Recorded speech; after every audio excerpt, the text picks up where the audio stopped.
Hollywood sure knows how to make the weather scary. But new scientific findings show climate change is way scarier than many politicians are willing to acknowledge. In fact, scientists at the UN right now projecting a full-blown global crisis by 2040, with the Earth getting way hotter, way faster than the science showed even a few years ago. So here's what that means. A food crisis that could leave millions underfed and fighting literally over hunger. Destructive wildfires far worse than what California has been battling. And flooding that could literally make millions of Americans homeless, some unable to return to areas that stay underwater. Worldwide, we're talking coastal flooding that would impact 50 million people. So let's get into this tonight. Unlike an individual hurricane or a plane crash or a terror attack, this isn't a crisis that lands and then we debate how to respond. This is a slow motion crisis on the horizon. So the debate is over what to do beforehand. But in Republican politics, the debate has often been whether the fact of this crisis even exists. The Pope believes in global warming. It's so hot in here, maybe I'll start to believe it myself. Who believes in global warming? Who believes in global warming? All of this with the global warming and that, a lot of it's a hoax. It's a hoax. I mean, it's a money-making industry, okay? It's a hoax. That is classic projection. The money, of course, is made by the industries that have an interest in denying global warming. And here's what Trump said about the report today. It was given to me, and I want to look at who drew it, which group drew it, because I can give you reports that are fabulous, and I can give you reports that aren't so good. But like many important policies, this isn't just about Trump at all. That would be giving him way too much credit. He's actually a lot more of a follower than a leader on the environmental issues. And he's echoing a Republican Party that has been increasingly running from science and embracing conspiracies. The global warming alarmists are the equivalent of the flat earthers. They don't like to look at the actual facts and the data. When you say that science is settled and the overwhelming scientific analysis comes to that conclusion, Frank, that is just not correct. I have not seen proven proof that it is entirely man-made. As humans are not responsible for climate change.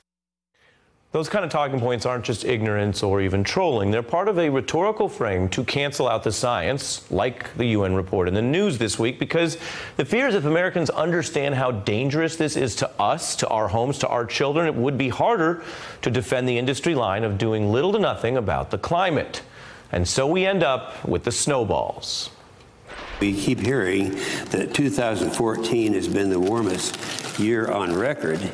I asked the chair, you know what this is? It's a snowball, and that's just from outside here. So it's very, very cold out, very unseasonal. So here, Mr. President, catch this. Catch. That was the man Republicans put in charge of the Senate's Environmental Committee until last year, along with the period when Trump's environmental chief, Scott Pruitt, was still in office before his ethics scandals forced him out.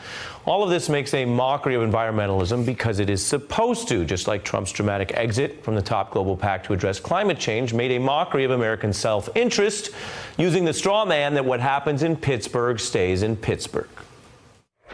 I was elected to represent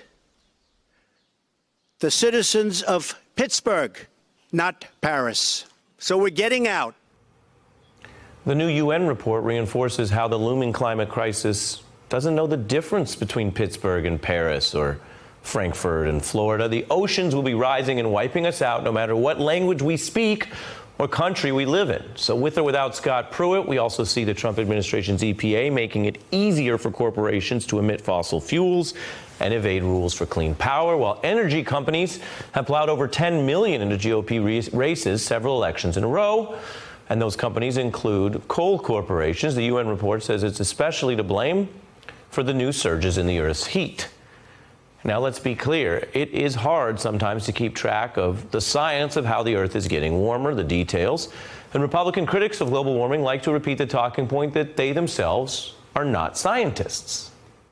I'm not a scientist. I don't know the science behind climate change. I'm not a scientist. I would leave it to the scientists to decide how much, what that means, what are the consequences. I'm not qualified to debate the science over climate change. So everyone agrees those are not qualified scientists, which makes it even more vital to listen to the 132 scientists this week who are using research and data, not spin or campaign donations to reach their findings and their warnings in this scary climate report.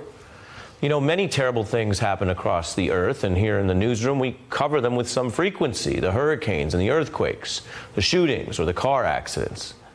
We do know every loss of human life marks its own unspeakable sadness for those involved. They can't exactly be ranked.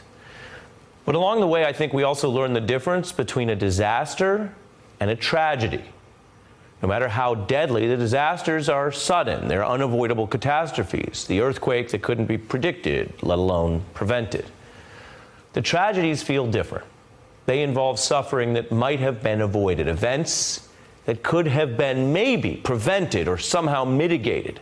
And that tends to add an extra pain or a regret or even a demand for justice. The science now shows climate change will get worse. It will be deadly. And it will be a true tragedy if we don't do anything about it, because we know we really could do something about it. Hey, I'm Ari Melber from MSNBC. You can see more of our videos right here, or better yet, subscribe to our YouTube channel below. You could have been anywhere in the world, but you're here with us, and we appreciate that.